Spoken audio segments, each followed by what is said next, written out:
Stop falling for the "I already got it taken care of" objection. If they had already taken care of it, they probably wouldn't be requesting more information. And even if they did talk to somebody, there's no guarantee that that agent did what's best for the client and put them in exactly the right plan to fit them and their needs. So if you don't know how to overcome this objection, you are leaving thousands and thousands of dollars on the table. In this video, I want to show you guys a simple key phrase that I use that allows me to overcome that objection and move the conversation forward, and also allows me to uncover my client's real situation so that we can actually solve their problem. Now, if you don't know who I am, my name is Kevin Montes. I work in the financial industry, specifically selling final expense life insurance, mostly over the phone. And over the past 18 months, I've been able to go from $14,000 a year in income to about 150 grand in commissions in 2024. The reason I make these videos is to show you how I did it so that you can do the same. All right, so if you've been selling insurance for anything longer than a few weeks, you've probably heard this objection by now. I already got it taken care of. I already have life insurance. I took care of that last week. There's a lot of different variations of it, but the basic premise is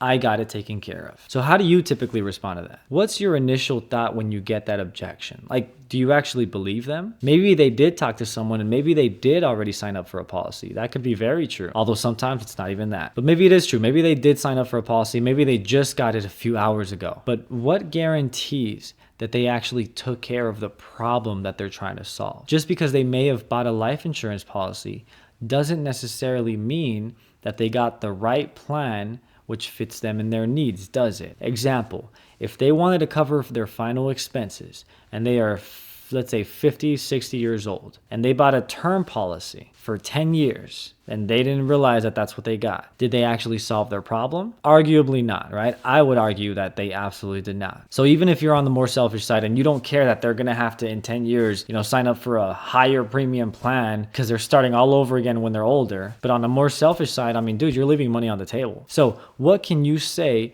in order to help overcome that objection? Well, the first key to overcoming any single objection that you get is to disarm your client. When they pick up a phone from a stranger and you open up with, "Hey, my name is XYZ and I'm with XYZ company," whatever your opener is, what automatically triggers in their mind? Oh, salesperson. Let me get off the phone. This person's going to try to sell me something. Look, we all do the same thing. Whenever you're approached by a salesperson, I can almost guarantee that you get the same reaction where you just want to push them away. So don't expect them to not react the same way that you react to other salespeople. It is what it is. So the first thing you want to do is disarm your client, put their guard down, right? Show them that you're a human, not just a telemarketer, salesperson, whatever, right, that they think you are, so that they can actually feel comfortable opening up to you. So the first thing you want to do is disarm them, take a step back. So the way that I would do that is by acknowledging and actually complimenting them for the decision that they made to protect their family. So something along the lines of, "Oh, hey, that's awesome. I'm so glad you got that taken care of." Or I might even say something along the lines of,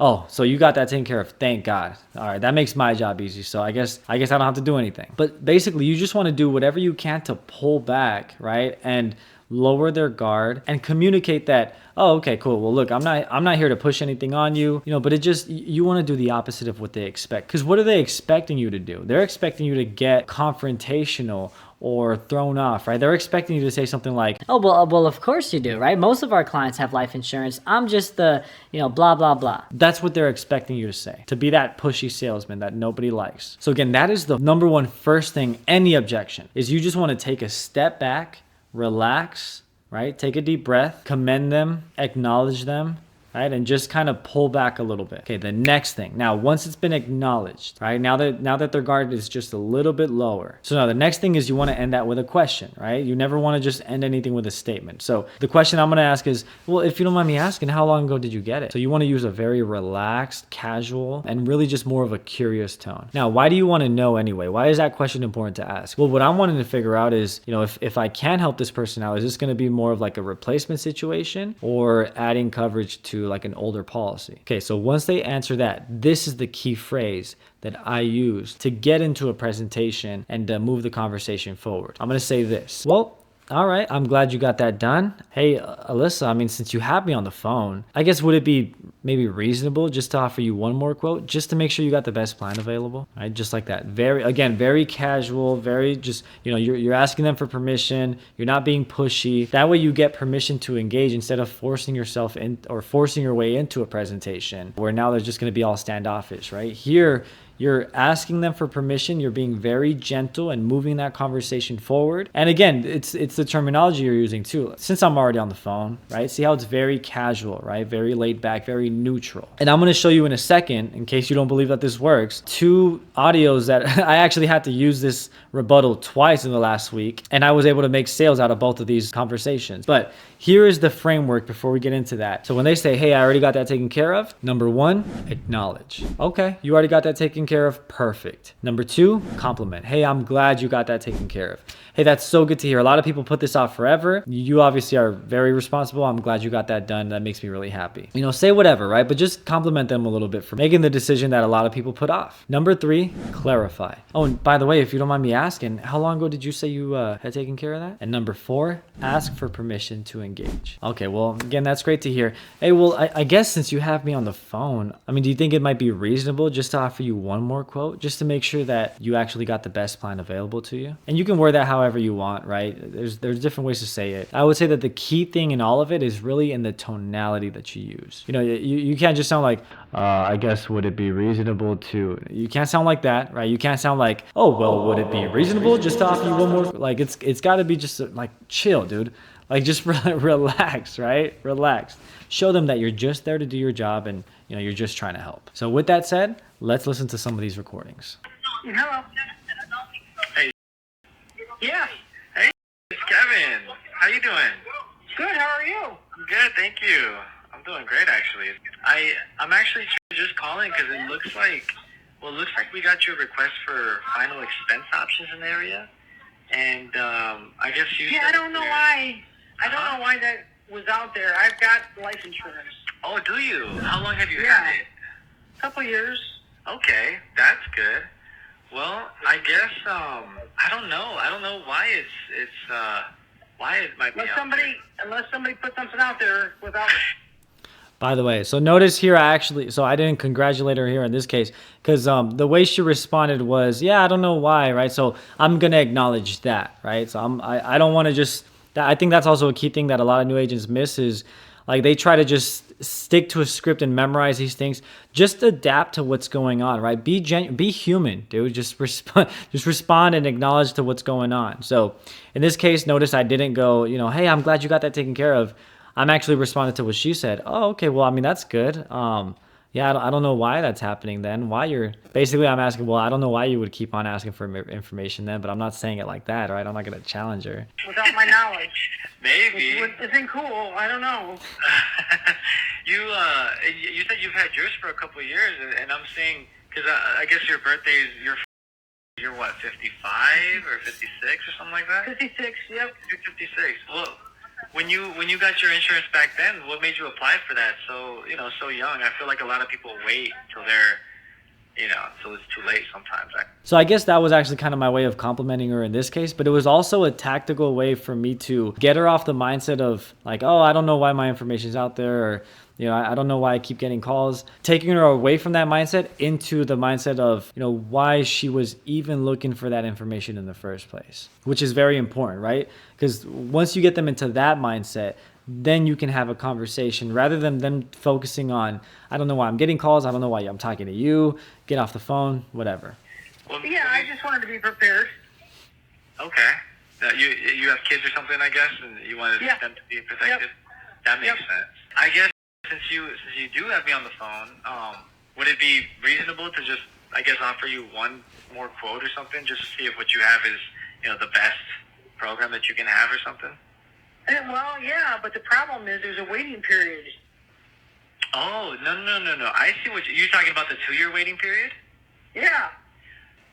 The one that you have now, did you have to, did that one have a 2-year waiting period when you signed up? Yep. Well, do you, are there, some, health conditions that you're worried about because of that or something? Or I'm on certain medications that put me at what they call high risk. are you? Yeah. do you mind just sharing like maybe the top one or two? Maybe I can tell you if that's really an issue. Just going over medications Well, and stuff. I'll probably I'm, skip this. So most companies, there are some that will put you on a 0 rating period, but there's definitely a lot out there that won't. Yeah, no. I mean, I'm not paying. What am I paying? And then I pay $40 a month for $20,000. Did you say $40 a month? Yep. Okay, and this is all for 20,000. Correct. By the way, she didn't even have close to 20,000. She wasn't lying to me. She didn't know. It ended up being something like 11,000 when we called in later on. And this is what I'm talking about, right? A lot of times, again, it's not that they're trying to intentionally lying to you. They just sometimes like they have the wrong idea of what they actually have. I mean, I'm going to keep this conversation going just for a little bit. We're not going to play the whole thing. It actually had to be a follow-up because she was out like camping or something with family. So I kind of figured we were not going to be able to help her right then and there. But on the follow-up, what I ended up doing was actually calling that company with her. Here's a pro tip, by the way. I never argue about what they have. Never. And you should never do it. Like, you never want to tell someone they're wrong, right?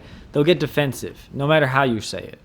So what I usually do, and what I would suggest you do, if possible, just instead of arguing with someone about what they have, get the company on the phone, the company that they have. I'm going to ask, okay, well, so how much coverage does this person have? How much is this person paying? And then I'm going to ask questions like, now, is this a whole life or term policy? If it is a term, right, and you're trying to advise them against it, rather than arguing with them about how that works, ask this representative. Right? Put it on them. Put it on the actual company to argue for you. So they're going to say, oh, yeah, so basically it's going to expire, in 10 years or whatever.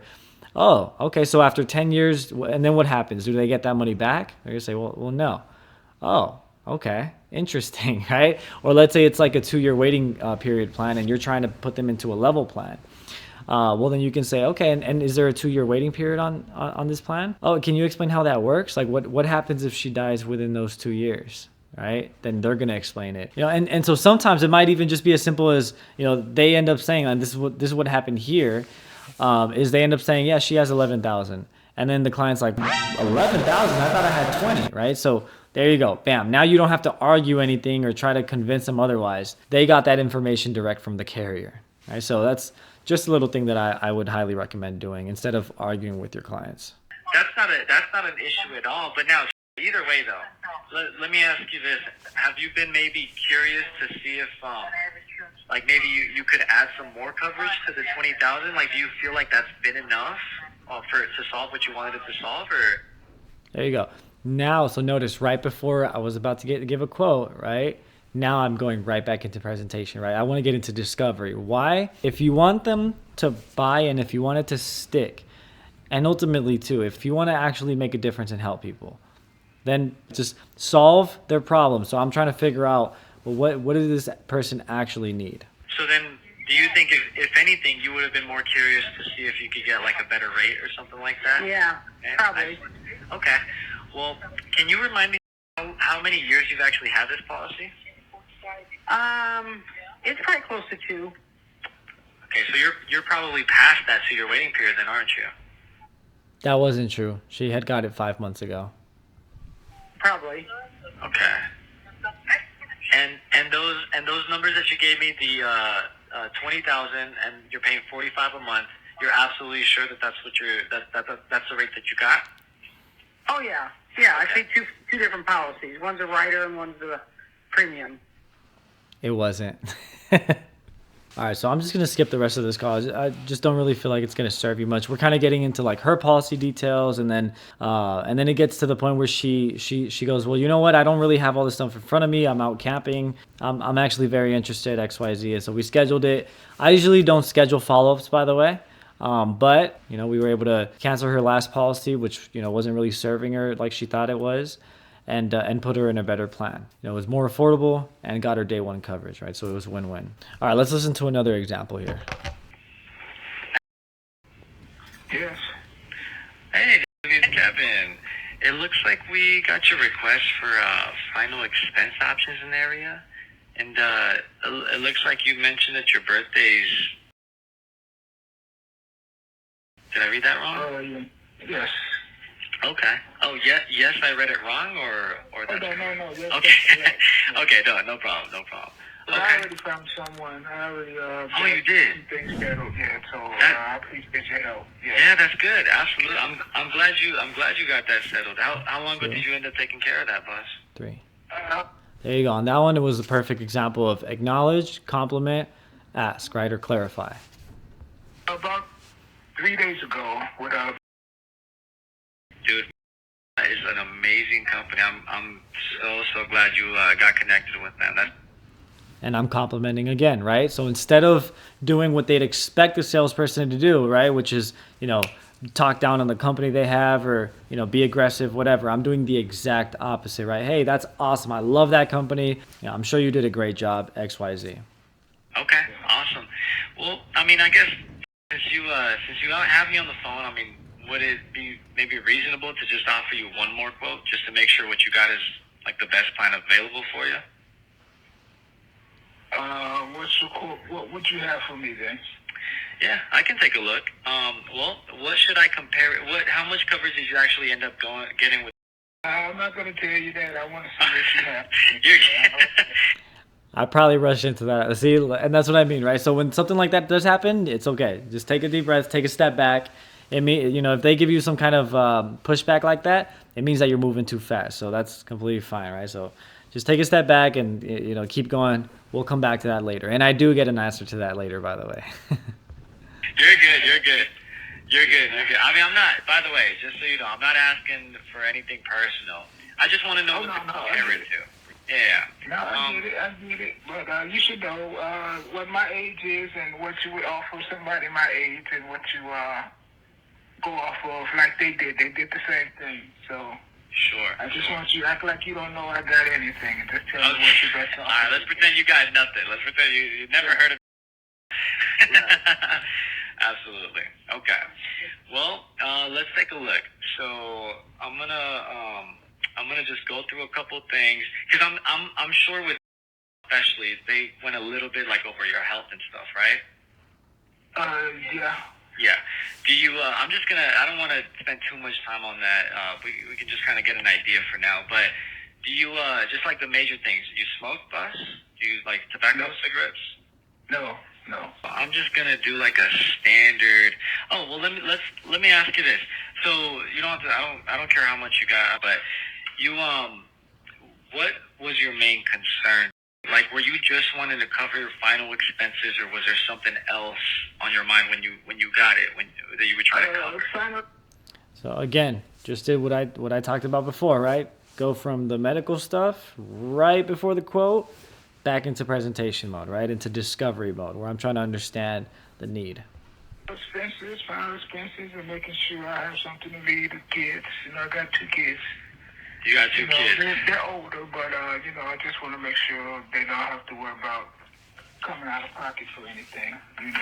So yeah. I love that. You said they're grown. So you have grandkids yet or no? I do have a grandson as well. Oh man, that's awesome. I think it's worth noting, by the way, what I'm doing here is not scripted. It's anytime you get into a topic of family, for example, or anything that can have a little bit of emotion, just kind of like stay on that for a little bit, right? Dive deeper into. In another video I have called, I think it's called Your Script Sucks, actually, or How to Read a Script or something like that. I talk about how when you ask a question that's on the script, make sure you go 4 questions deep, right? So get them to open up more and more to have a real understanding of their situation. I'm going to skip a little just because, we're getting into like his kind of like personal life, and but I just don't really think a lot of it's going to be relevant to the video, so I'm gonna skip some of this. Well, I'm looking around, and actually, you know what? And because I'm gonna tell you like it is, boss. And I'm actually looking around, and it does look like, man, such a good company. It seems like, especially when it comes to final expense coverage, there is no beating these guys. These guys are great. That's one of the companies we work with too. Did the agent tell you what rating you actually, like if you got a preferred plan or if you got their standard? Do you remember if he said anything about that? So what I did there, by the way, is I went on Toolkits, and I'm getting them a quote, and I came to see that the plan that I thought that he had was the best price plan for, what he was looking for. So right there, I was actually admitting, okay, well, I don't really think I can help you. But before I actually let him go, of course, I want to make sure that I am understanding everything properly. And it turns out that I wasn't. Well, I'll tell you this. I got close to almost 90,000. 90,000. Yeah. Nice. Okay. So you. That right there tells me everything that I was missing. Oh, we're not talking about a final expense plan at all. He got a term. That's what that means. Got close to 90,000. For the one that I'm looking at, it's like $200 for 90,000. It's like 214. Is that what does that sound like what you're doing, or is that higher than what you're doing? Around 176. There you go. So right there. Remember how before he didn't want to tell me? But now, like, we're trying to figure something out here, right? And I think at this point I've built enough rapport. He knows I'm not just trying to sell him something, especially after what I just said with like, hey, yeah, it looks like you got the best you got, right? So I think once they realize that you actually care and you're there to help and not just sell, they'll open up about anything. I wonder, you don't think you got it, did you maybe get like a term policy with them? Is that maybe what it was? Do you know? I believe it was, that sounds familiar, yeah. It's something Okay. where I can go back and adjust, or if I wanted to borrow off of it, a whole bunch of stuff. The guy was pretty good with me. I don't know about that, right? You heard what he just said, right? It was something about where you can adjust it later on, which tells me this agent closed on the idea of like, yeah, and then you can just always start a new one later, or, after it expires, just start a new one. Obviously, without explaining the fact that it's going to cost more at that point. And also he mentioned something about where I can like pull money out from or borrow from. That's not how a term works at all, right? So, of course, he thinks the agent did a good job because I'm sure he was nice. I mean, he gave him his money. Of course he's going to be nice to him, right? But this is the kind of thing that I'm telling you about, right? Not all agents are going to be as good as an agent as you probably are, right? So this is what you want to look out for, right? These are the people, you want to go the extra mile for, overcome those objections on the front end so that you can actually help serve them and put their family in a better situation. There you are. Well, I'm waiting for the paperwork in the mail to come, everything, to get the final everything, so. Right. Once Yeah. I read everything. Oh, that was another thing here, by the way. We ended up finding out that he actually had gotten declined for that application anyway. So so none of it was, just like the last call. Like it was not what he thought he had.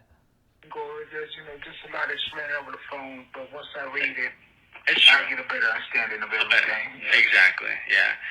So yeah, because what I'm seeing, maybe some things you want to look at, like pay attention to when you get it. From what I'm understanding, and from what you're telling me, it seems like what you had just signed up for was a 20-year term.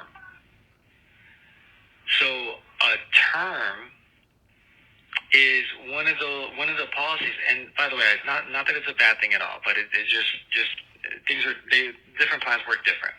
A term is one of those plans that they will. Before I show that, so the reason I wanted to emphasize that, by the way, hey, not that it's bad, is because again, I don't want to make it seem like I'm attacking what they have. You never want to do that. You never want to say anything like, oh, well, that's going to expire, right? Oh, are you okay with that? Like, you don't want to say things like that, right? You want to be very gentle, right? You don't want to be challenging. It's only for a specific period of time, right? During that term.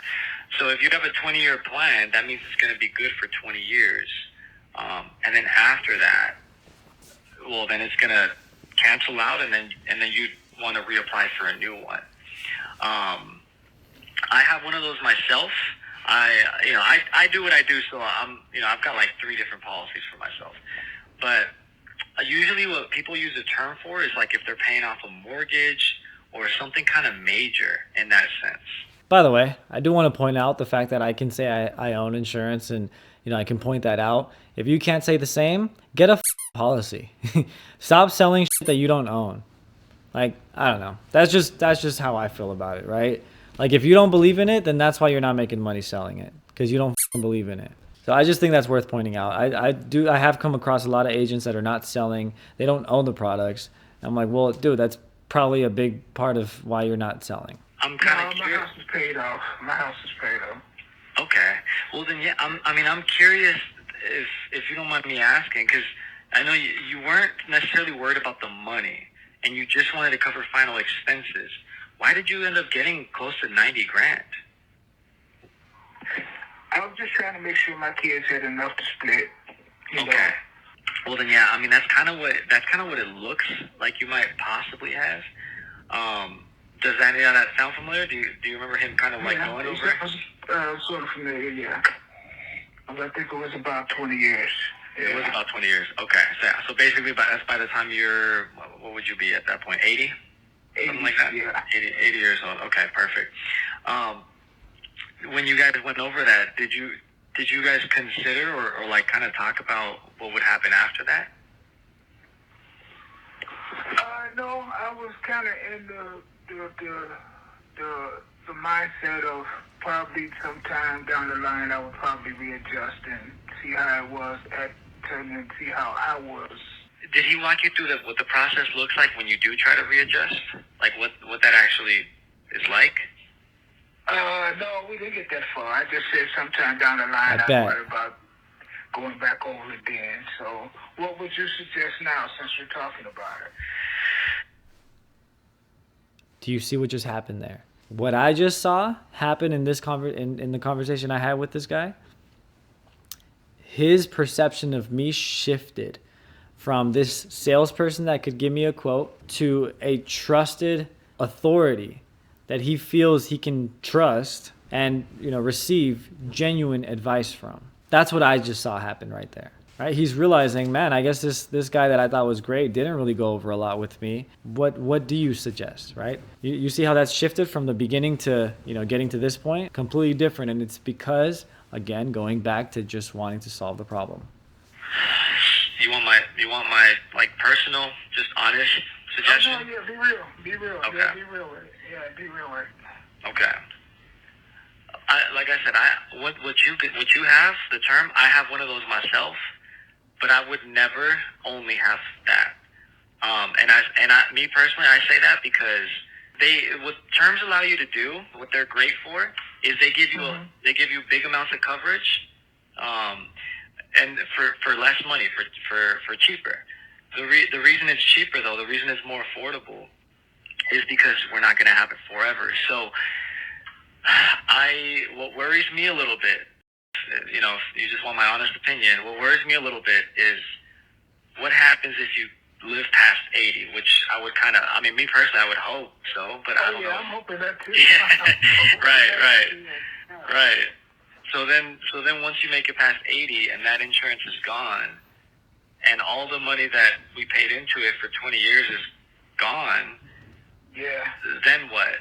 And then at that point there is no reapplying for insurance because no one takes us past 80. Yeah, definitely. Now, for what you're saying, I would lose that money. I would lose the policy, all of that. I wouldn't be able to cash it out or nothing, huh? Correct. Yeah. The only ones you can cash out are whole life. Those are the ones that are permanent, and they tend to be meant for less coverage. But that's what would worry me a little bit. And then the other things too is even what you were saying about readjusting later. I'm gonna be honest with you. I don't like when agents use that word, readjust, when they say things like that, because it makes it sound simpler than it is. When you quote unquote readjust your life insurance, it's not as simple. I wish it was this simple, but it's not as simple as just like, hey, I want to lower my coverage and give me whatever rate. It's starting a new plan over. That's what readjusting is. It's canceling my plan and starting it over. And so that means you have to requalify based on health and all this stuff. Not only that, but let's say you do it 5 years in. You think they're going to give you the same rate you got when you were 60, versus 65? True. Yeah, I hear you. So that's a little bit. That's just what kind of would worry me a little bit. Does that make sense? Yeah. I don't know. At So this point, if you set something up for me right now, what would you set up for me? And see what's happening now. He's leaning into me, and notice right there, I just gave him a bunch of like what I think, right? My opinion. Let me ask you, what happens when you try to do that too early in the conversation, right? When someone says, oh, I have a term, and you go, oh, I wouldn't do that. What I would do is this, and I would get you a this much in term and then a permanent policy to make sure. Like, what happens when you say that too early on? Like, they don't care. But because we've built so much rapport throughout this whole process, to the point where he asked me, what do you actually suggest, right? And I even asked him, do you want my personal, like just like off the record, just what I think? He said, yeah, be real, right? So now I can literally say what I'm actually thinking and what I actually feel would be right. But you can only do that when you get permission and when you build that kind of rapport. And now he's leading into me. I don't have to use these like crazy closing techniques. I'm just telling him what it is. And he leans into me going, well, okay, so what would that look like, right? What would you set me up with? I'm going to wrap it up there because like it does go for longer. But I think you got the point. Again, it does end up, we ended up replacing no, there was no replacement. That we found out that policy got declined anyway. So, so we ended up getting him a permanent plan, something that'll be there, forever, right? For the rest of his life. So he doesn't have to worry about it in the future. Very happy. So there you saw how you can take someone from, I got it taken care of, right? I don't need your services. I got that done. I have it covered, XYZ, to figuring out what they actually have gotten done or why they think that they have it taken care of, uncovering the problem they were trying to solve in the first place, uncovering whether or not they have actually solved it, and then figuring out how you can actually solve that problem that they never really solved in the first place, right? You just saw how we can go from A to Z, right? From beginning to end, all the way to closing it out. You saw two examples, one person that had a term and then another person that had a graded policy. And in both of those examples, I was able to overcome the objection in the same way with this key phrase, right? Remember the framework. So first, acknowledge, compliment, clarify, and ask for permission. Okay, so acknowledge, good, you got it taken care of. Compliment, I'm glad that you did. You're very responsible. Clarify, how long ago did you get that taken care of, by the way? And then ask for permission. Well, I guess since you already have me on the phone, would it be reasonable just to offer you one more quote just to make sure you did get the best plan available? There you go. Simple as that. But that's the best way that I've been able to overcome that objection. It works. You've seen that it works. I highly recommend it. And I think one key point to wrap this whole thing up, if you're in sales and you're having trouble selling, stop selling. Start serving. Right? My bank account got a lot bigger when I stopped focusing so much on just making a sale and earning commissions, and I started focusing on how I can actually help this person, right? And build a lasting relationship. You probably hear that pretty often, and you probably think it's all a bunch of bullshit. I say that because I know I did in the beginning. But you just saw what building a genuine connection with somebody could actually lead to. You saw what it looks like when you actually try to solve a problem and try to, get to understand someone's situation rather than just selling and using closing techniques and all this other bullshit. That's what that looks like. I have a lot more fun working that way. And frankly, I make a ton more money doing it that way. So I hope this rebuttal works for you. Let me know in the comments if you try it, if it works, if it doesn't work. If you need any extra support with it, go ahead. I also actually want to plug a few things. Not selling anything, it's absolutely free. So I actually host my team inside of a school community called Magnet University. So I have it, integrated with a bunch of courses that basically I use to train my team. But what I've recently made is a course that's open to any agent that needs, extra support. I have some very basic training on there for right now, but the plan is to start launching some more, higher level advanced trainings, kind of similar to this, and then actually having like live calls like what we just listened to onto that platform. That's kind of what I'm trying to build it out to. I have some stuff in there, like for example, the tracker that I use to track my activity, my business. I have like tutorials like how to use insurance toolkits and tools like that. I have tutorials on how to write applications with certain carriers and how to apply for non-resident licenses. Very basic stuff for now. But I also have in that course the script that I actually use along with all the rebuttals that my team and I use, right? The rebuttals and the script that I still use to this day, by the way, that has made me six figures. I have that all up there It's 100% free. All you have to do is click the link below inside of the description to ask to join the community. I'll launch you right in. But most importantly, we have the community inside of there where, you can be a part of it. And, basically it's just a bunch of agents collaborating. It's very active, very competitive, and everyone's just kind of helping each other out, supporting each other. As soon as you introduce yourself to the community, then I can let you inside of the course. But I would like for you to get comfortable just kind of engaging with the rest of the group, because I truly do believe that that's a big part of your success as an agent. One of my mentors, Roger Short, he always says, human beings, we're not meant for isolation, right? We thrive in community, which I strongly agree with. So once you introduce yourself inside of the chat, just kind of saying your name, what you're excited for, and we ask for either a favorite book or favorite quote. Once we see that in the community, you're launched into that course. All of it is 100% free. And I have a bunch of rebuttals on there. How to overcome banking objections. Now's not a good time. The one that we talked about today with I already have that taken care of. It's an interactive script that you can basically, click on whatever response you get and it'll feed you a rebuttal for that. I think it's a really good script. I might be a little bit biased, but it's made us a lot of money. So anyway, just wanted to give you guys that. It's 100% free. And if you want to see more videos like this, if you like this format where I'm going over live calls, let me know in the comments below and I'll make sure I pump more content out like this. But with that said, till next time.